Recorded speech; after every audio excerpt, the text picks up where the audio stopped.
Greetings, my friends. I am Gilles Mancillon. I'm an artist and spiritualist. I come here to discuss about a certain aspect of spirituality. Of course, I'm not I'm just unfolding, unveiling certain ideas. Each and every one will have to unfold them within their own consciousness in relationship to what is acceptable to believe at any given time.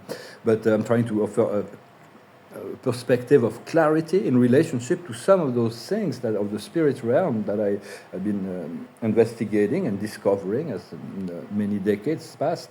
And I thank you so very much for continuing to support the channel, to subscribe, to like, to share, and for your donations. I really appreciate. And also, if you want a private session, you can send me an email. I wanted to talk about the fact that we live in a great spiral of creation. A great super universe is a great spiral. The first universes were created with full light, but here we are at the end of that spiral, and our universe was created with a half light. We're not a defective universe or a lesser universe. We're just more challenging universe because everything here is created with the polarity of the yin and the yang. Like Lao Tzu said, the yin and the yang is the Tao. Those are observers. I met them. Their consciousness, they're always connected together. There is the dark within the light and the light within the dark, and they serve as equalizer on all the realms of time and space. So it's like we're really at the end of the great spiral of that super universe. And so I'm going to return and discuss that about the balance in the force. Most people have seen the movie Star Wars. It wasn't in a faraway galaxy, and it wasn't that long ago, those wars. And it's all about, what's an interesting concept in this movie, it's about balancing the energies of the force, the dark and the light. For everyone is being tested right now. Everybody is being prepared for their mission. And it's not always easy to decipher when it is a test or if it's real, something real. But there is many stress tests. So stay kind, positive, and compassionate.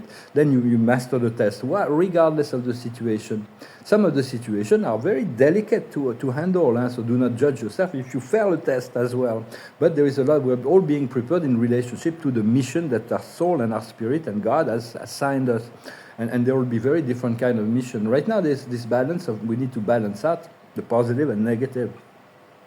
For there is talk about genetics and history. For this planet, we're going to come to realize as the revelation comes that this planet has been commingled by extraterrestrials for a very long time. There's a lot of extraterrestrials that have played out, tampered with the human genome.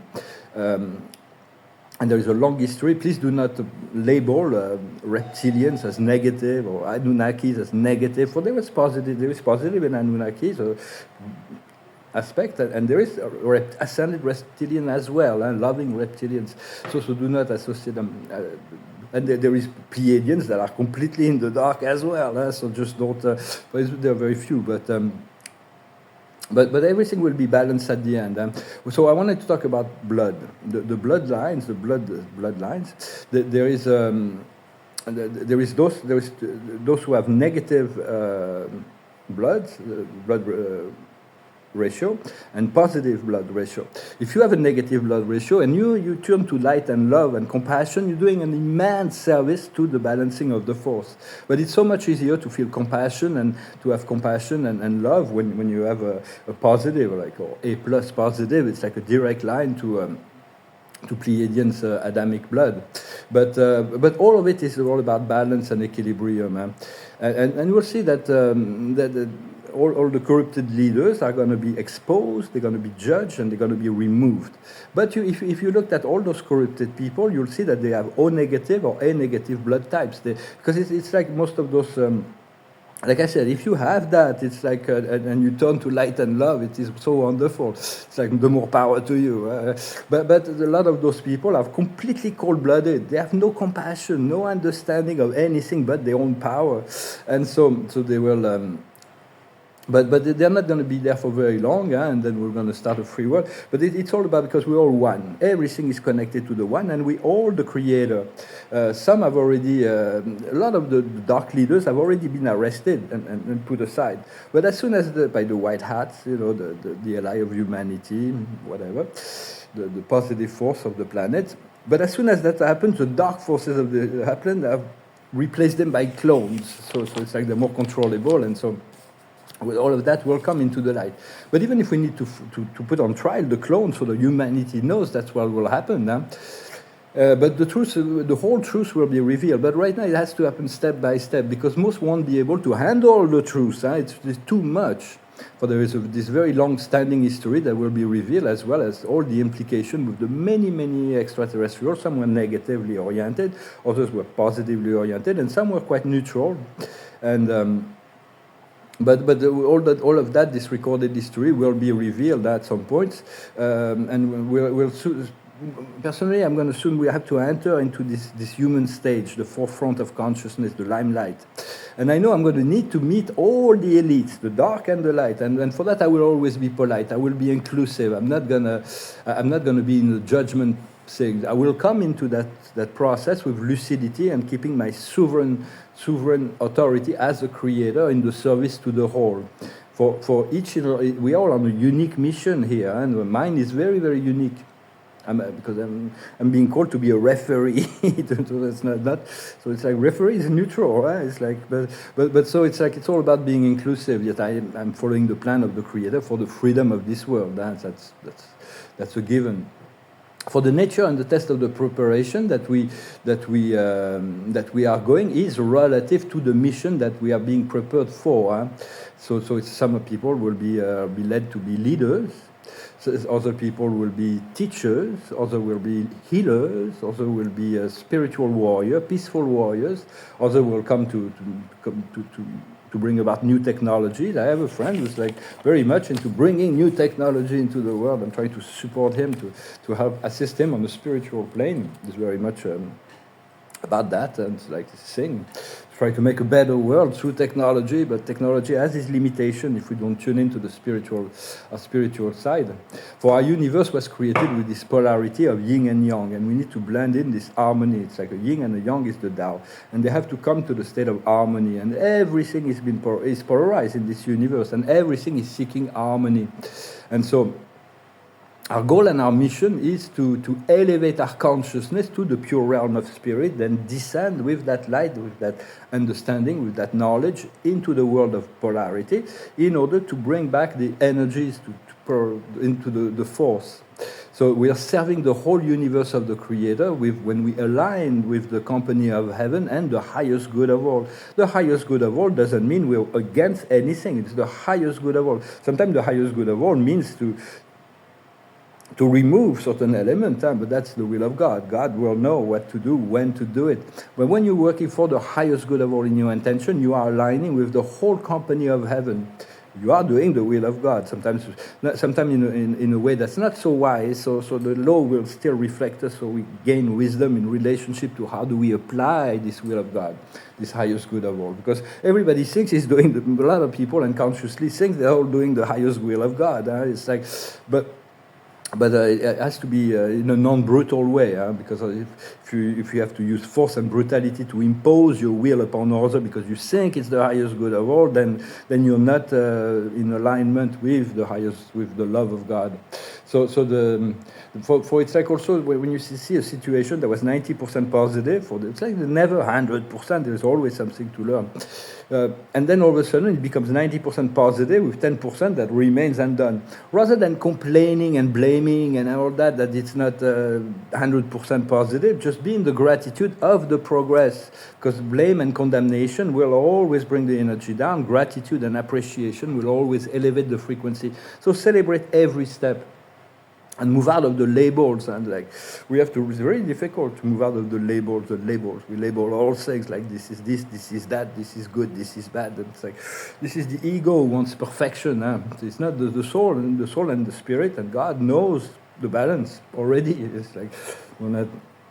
So it's like continue to cultivate the sense of gratitude and appreciation for what we have already. And there's so much that we have. We don't have give enough thanks for it, but do not blame yourself as well if you don't do that. But it's always good, and because every little steps is only God is infinitely perfect, but everybody else is in a relative state of perfection or imperfection, depending on how we look at it. And we're moving, and each and every day we're getting better and better. Our consciousness is growing.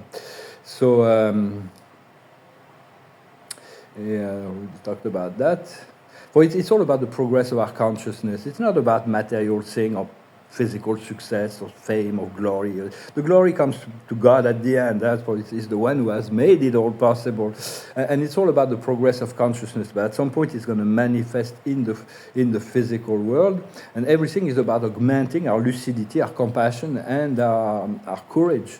For we have this mortal career, this life on this planet in the physical realm, that we're born and we live and we die. That's just the way it is, and then we start again, usually. But we also have an immortal career.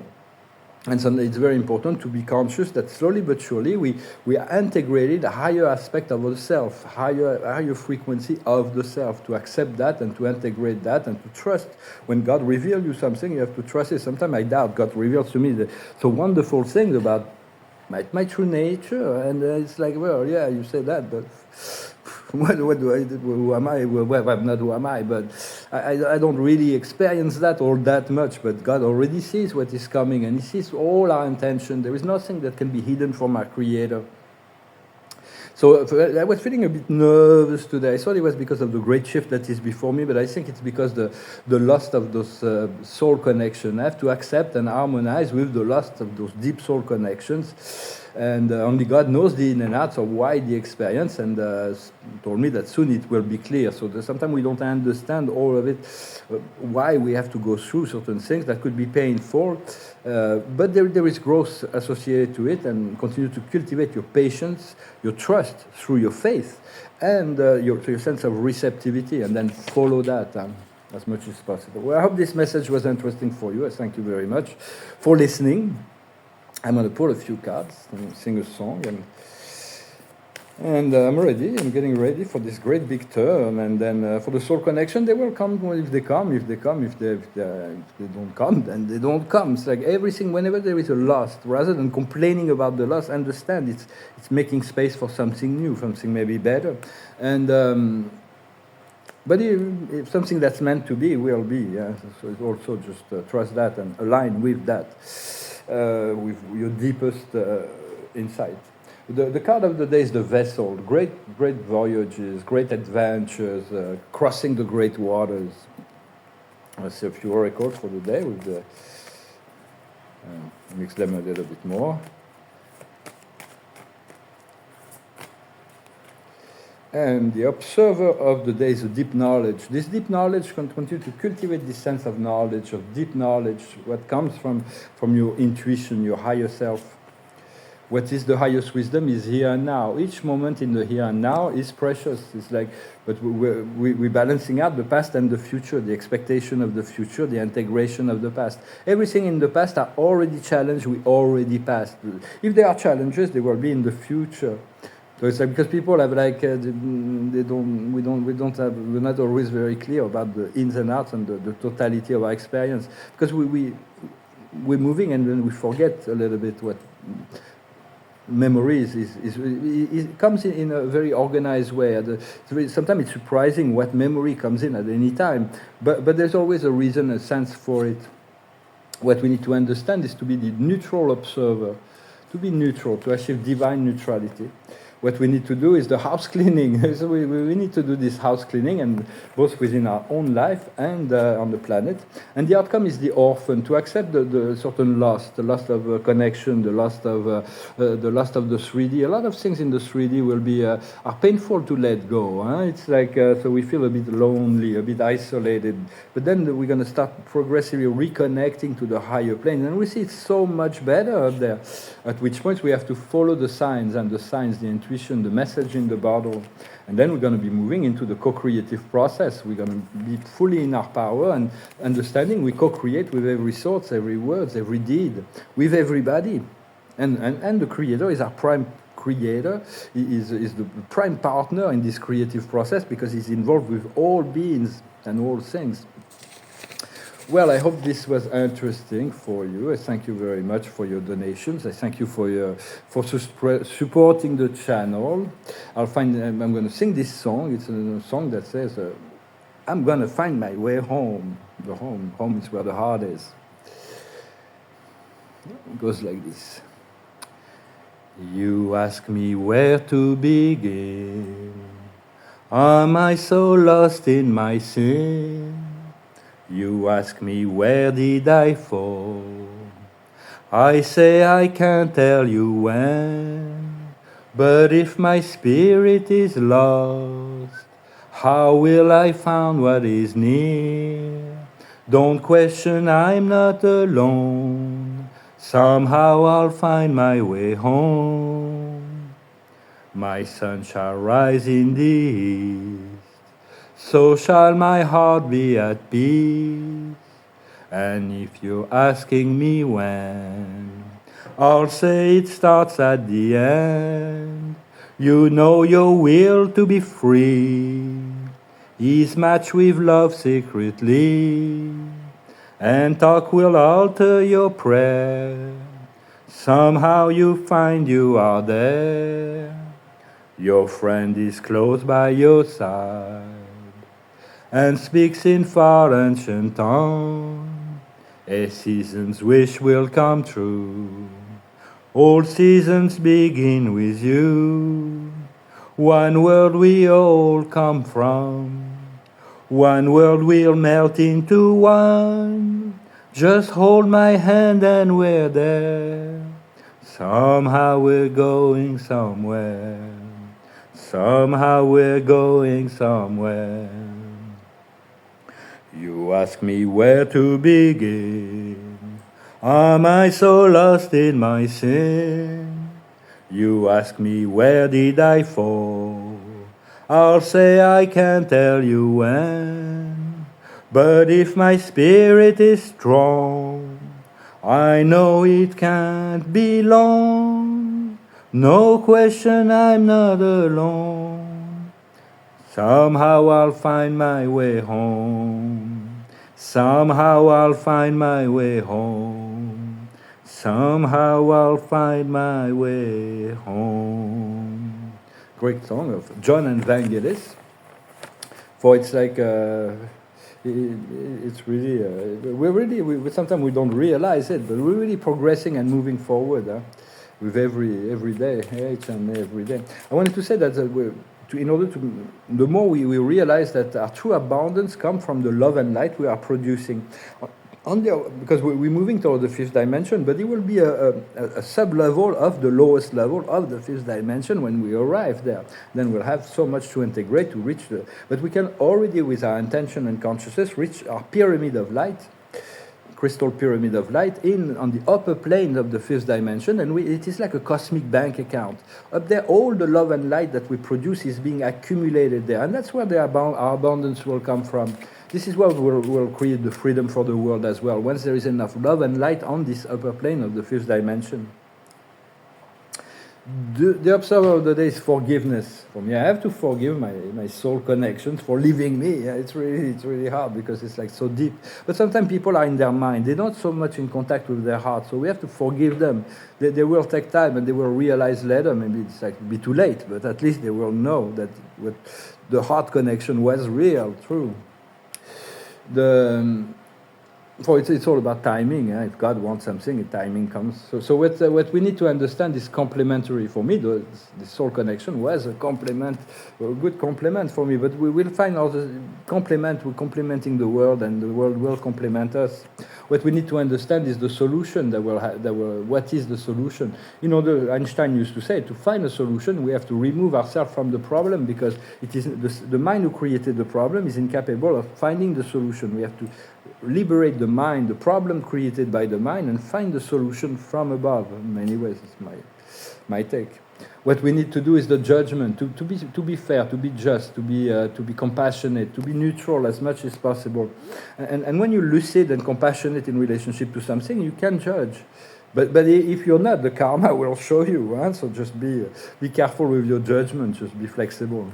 And the outcome will be action, divine love in motion, for the highest good of all. Well, I hope this was interesting, with good motivation, and continue to keep on keeping on, and tune in and bring this energy. Allow yourself to be in a receptive mode.